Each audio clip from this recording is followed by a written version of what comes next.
Funk art was a movement that came out of California, and it was a ceramic movement that infused clay forms with humor, referencing surrealism and popular culture, everyday life, personal narrative, with sort of irony and satire. A real kind of counterculture, hippie kind of approach, unrefined, let's say, and definitely aiming at humor and a sense of the artist's hand in the work. In '67, we were paging through an art magazine, and here's an ad for the Haystack Mountain School of Art. And I thought, well, that's kind of interesting. Why don't we go and find the haystack, you know? I didn't even know who was teaching there, but one of the people who was teaching the ceramics class was Bob Arneson, who's a big name in California ceramics, considered to be the grandfather of funk. I had already done a significant body of clay work, so I had slides of all of this stuff. I showed my slides, and Bob Arneson came up to me afterwards. He says, God, I really like your work. He says, you've got to come to the University of California. When I went to California, I was already, 30 years old. The program at Davis was, who are you? Tell us who you are and what you're about. That's the kind of work we want to see you do. And I was lucky to be there during that period.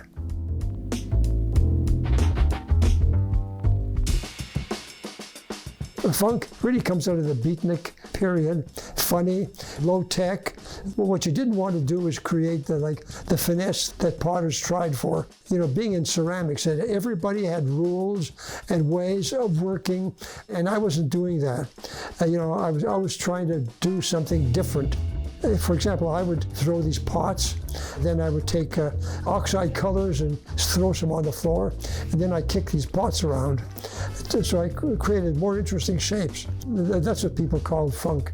But you know, it was just me playing around, trying to experiment and find some new way of making an interesting pot.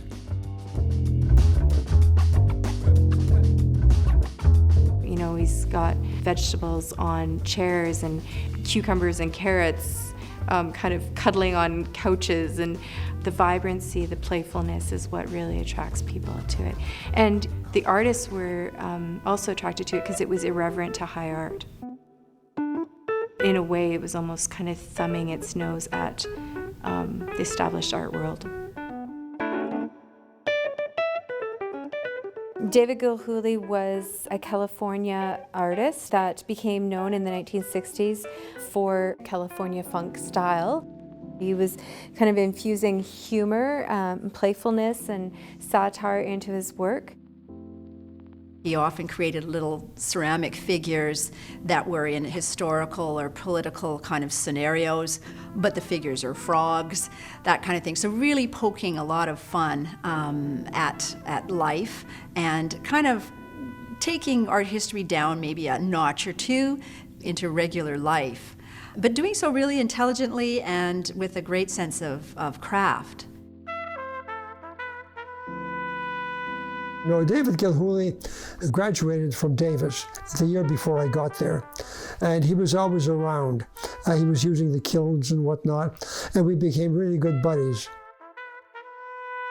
David was, looking for work, and I said, look, the university is looking for someone to replace Jack Soros. Why don't you apply, and get the job? Because I'll be graduating next year, and I'll be going back to Regina, and then we'll have a bit of a California group here, which is what he did.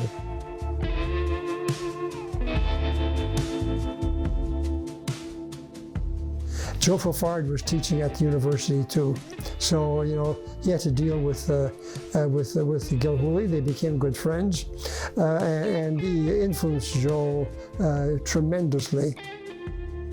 Joe Fafard also went to California. He was there as a guest lecturer at the University of California at Davis, and California funk really resonated with him. This was a movement that embraced the idea of drawing from your own life, and so he drew from what he knew, which was growing up on a farm in Saskatchewan.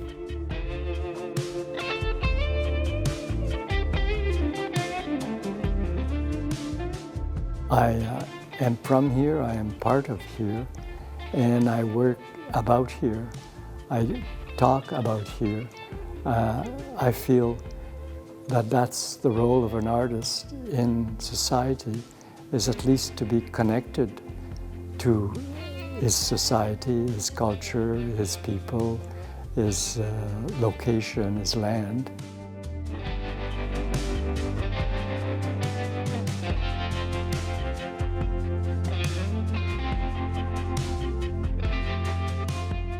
Joe was part of a group of artists that I related to, and we became peers, and I would include Victor Cicansky and Russell Uricity. I think that we were working in a similar direction and from similar inspiration.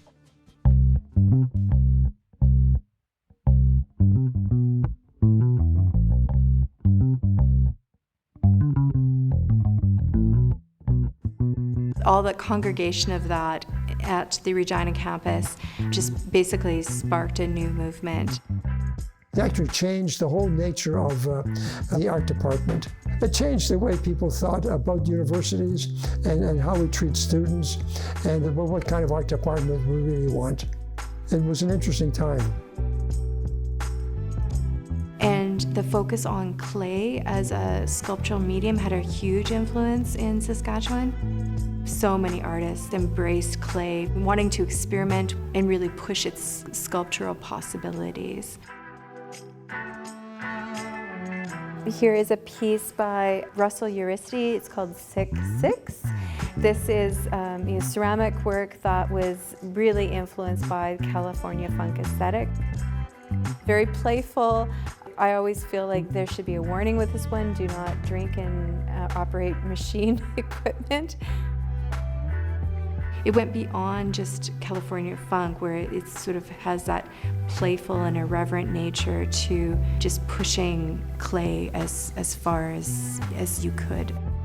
California funk kind of led to Regina funk, and then those artists kind of went on their own and pursued their own careers with, taking aspects of those two funk movements into their work.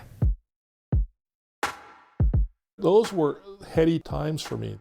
If I was to speak of an influence, I would have to say that came from David Gilhooly in my case. And it was a profound influence, and it was long-lasting. And I took classes from him, and I kind of followed him like a hungry dog goes to a bone, right? I couldn't get enough of the work he was making, and I wanted more than anything to make things like that.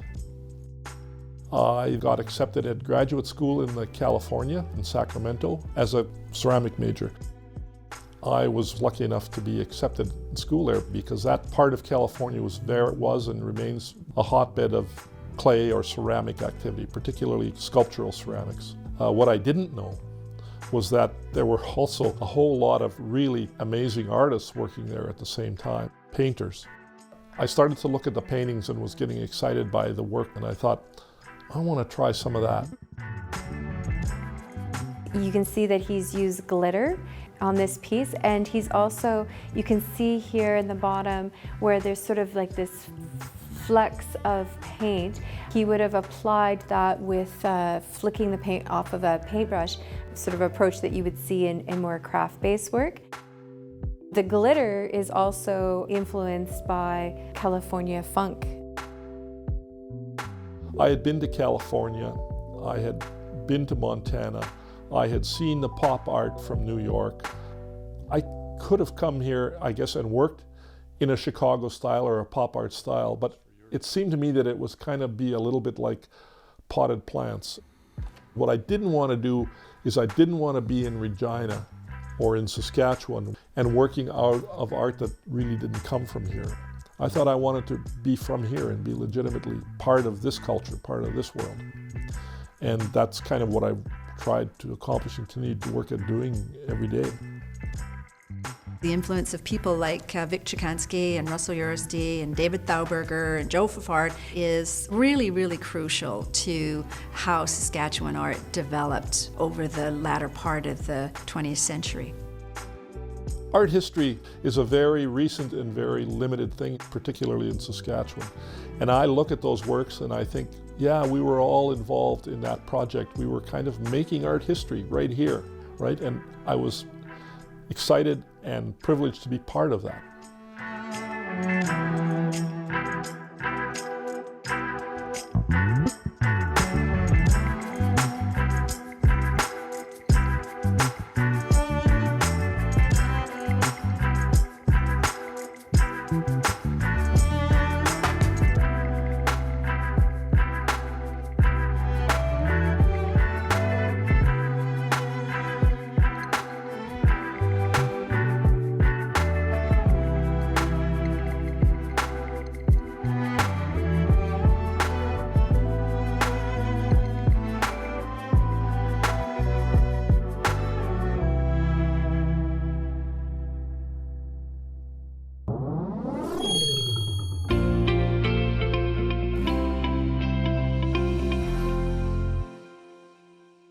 If you have program ideas that you'd like to see on maxTV Local On Demand, write us at max.local@sastel.com.